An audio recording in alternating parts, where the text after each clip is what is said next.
नमस्कार मित्रों, जब रॉबर्ट वाड्रा जैसे लोग कहते हैं कि मुसलमानों को दबाया जाता है इसलिए वह आतंकवादी बनता है, इस्लाम खतरे में है, तो समझ लीजिए कि यह इसका उल्टा बोल रहा है। बल्कि हिंदू खतरे में है, हिंदुओं को दबाया जा रहा है और हिंदू भय में है। कोई कहता है कि अरे मुसलमान भय में है, मुसलमानों को हिंदुस्तान में खतरा है, मुसलमानों को दबाया जाता है तो वो आतंकवादी बन जाता है। जी नहीं, इसका उल्टा हो रहा है देश में। बल्कि हिंदुओं को दबाया जाता है, हिंदू खतरे में है और हिंदुओं में भय है। अब कोई कहेगा कि अरे हिंदू तो बहुसंख्यक है, फिर वह भय में क्यों है, वह खतरे में क्यों है? तो हिंदू बहुसंख्यक है ना। भारत का जो संविधान है, भारत का जो कानून है, वह तो हिंदुओं के लिए नहीं है। क्या हिंदू बोर्ड है भारत देश में? नहीं है। क्या हिंदुओं के लिए पर्सनल लॉ है देश में? नहीं है। क्या वक्फ बोर्ड जैसा कोई बोर्ड है भारत में हिंदुओं के लिए? नहीं है। भारत का संविधान पंथ निरपेक्ष है, लेकिन उसके सारे नियम कानून विशेष समुदाय के लिए बनाए गए हैं और विशेष प्रावधानों को करके बनाया गया है। बल्कि विशेष समुदाय के लिए बड़े बड़े आयोग हैं, बड़े बड़े नेता, बड़े बड़े राजनीतिक दल है, यहाँ तक कि सुप्रीम कोर्ट का पूरा कॉलेजियम सिस्टम है। अगर ऐसा नहीं है तो बताइए कि हिंदू क्यों पलायन करता है? हिंदू हर वह जगह से पलायन कर रहा है जहाँ पर विशेष समुदाय के लोगों की संख्या अधिक है। मुर्शिदाबाद में कौन पिट रहा है हिंदू? नागपुर में कौन पिट रहा है हिंदू? क्यों? क्योंकि हिंदू जब पीड़ित भी होता है तो ऐसा प्रचार किया जाता है कि हिंदुओं ने ही अत्याचार किए हैं, हिंदुओं ने ही दंगे फैलाए हैं। क्योंकि रॉबर्ट वाड्रा जैसे लोग चाहते हैं कि भारत में भगवा आतंकवाद की थ्योरी गढ़ी जाए, इस पर राजनीति किया जाए और सारे हिंदू संगठनों को बैन कर दिया जाए। और यह लोग कितने बड़े आस्तीन के सांप हैं, कितने जहरीले विषैले हैं, यह सोचने की आवश्यकता है। और रॉबर्ट वाड्रा जैसे एक दो नहीं, हजारों की संख्या में यहाँ पर लोग हैं। आप रवीश कुमार जैसे लोगों को क्या समझते हैं? यह सब बहुत बड़े आस्तीन के सांप है। यह सब तो आतंकवादियों, जिहादियों का खुला समर्थन ही नहीं करते, बल्कि उनको बौद्धिक संरक्षण देते हैं, कानूनी संरक्षण देते हैं, आर्थिक संरक्षण देते हैं। और पीड़ित हिंदू होता है तो लिखते हैं कि मुसलमान पीड़ित है। जो सलीम ब्लेड से हिंदू लड़कों को काटता है वह पीड़ित है, या फिर जो हिंदू लड़का कट रहा है वह पीड़ित है। लेकिन सोशल मीडिया में क्या होता है, नेताओं का बयान क्या होता है, इसका उल्टा होता है। तो आज हमें देश में ऐसे जो आस्तीन के सांप, बुद्धिजीवी, पत्रकार, नेता होते हैं, तो ऐसे दोगले नेताओं और बुद्धिजीवी पत्रकारों की पहचान करने की आवश्यकता है।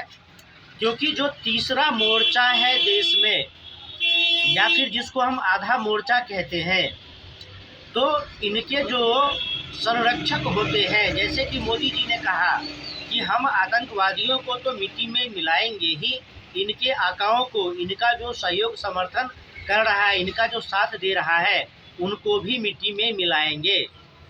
तो फिर जब हम भारत देश के भीतर के आधे मोर्चे की बात करते हैं और उससे निपटने की बात करते हैं, तो फिर इनको जो संरक्षण देने वाले लोग हैं उनसे भी निपटना पड़ेगा।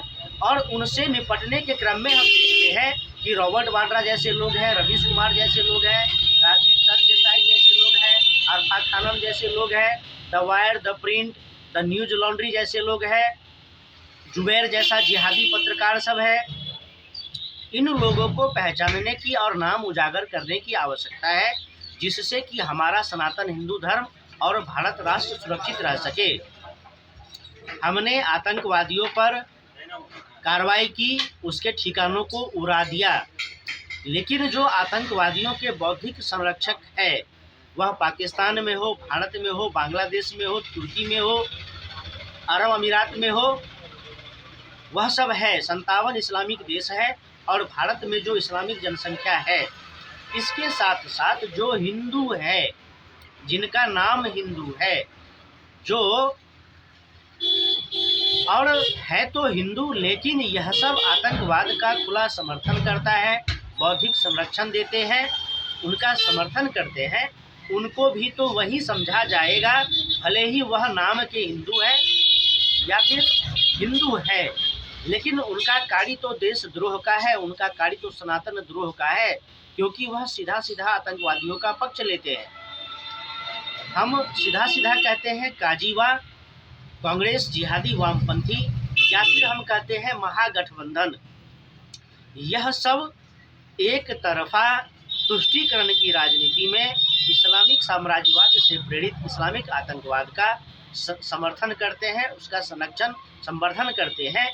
इस चीज़ के लिए भी हिंदुओं को विचार विमर्श करना चाहिए, जिसको भारत में हम लोग आधा मोर्चा कहते हैं। एक मोर्चा चीन, एक मोर्चा पाकिस्तान, और आधा मोर्चा जो है वह भारत देश के भीतर है, जो समय समय पर देखते हैं कि कोई पहलगांव का रील देख रहा है तो उसको मारा जाता है, कोई भारतीय सेना के आर्मी की कार्रवाई पर खुश होता है तो उसको मारा जाता है, कोई पाकिस्तान जिंदाबाद का नारा लगाता है तो उसको मारा जाता है, और हर वीडियो में रिपीट करते हैं कि आए दिन दंगे फसाद होते रहते हैं। तो मैं नहीं चाहता हूं कि हिंदू भूल जाए और अरे सब भाईचारा है, सब ठीक हो गया, अब कुछ नहीं होने वाला है। तो मैं किसी को भूलने नहीं दूंगा, क्योंकि भूल करके सो गए, फिर जिहादी वीर आपके मोहल्ले, आपके दरवाजे पर आएंगे, फिर रोना धोना शुरू होगा। इससे अच्छा है कि समय समय पर जागते रहिए, विचार विमर्श करते रहिए, अपनी तैयारियां करते रहिए, और रॉबर्ट वाड्रा जैसे लोगों की पहचान करते रहिए। इतना ही नहीं, रॉबर्ट वाड्रा केवल आतंकवादियों का संरक्षक ही नहीं है। रॉबर्ट वाड्रा जैसे लोग अरबों खरबों का घोटाला कर रखे हैं देश में, और बार बार ईडी का समन जाता है, बार बार इनको अदालत में जाना पड़ता है, बड़े बड़े घपले घोटाले भी कर रखे हैं। एक चीज़ आप कॉमन देखेंगे, जो आतंकवादियों का संरक्षक होता है हिंदू नामधारी, वह बड़े बड़े घोटालों में भी लिप्त रहते हैं, और आतंकियों के संरक्षक भी होते हैं, जो सुप्रीम कोर्ट के माध्यम से, समाजसेवी संगठनों के माध्यम से आतंकवादियों के संरक्षक बने होते हैं। इन लोगों के पहचान को उजागर करने की आवश्यकता है। तो फिर मिलेंगे, नमस्कार।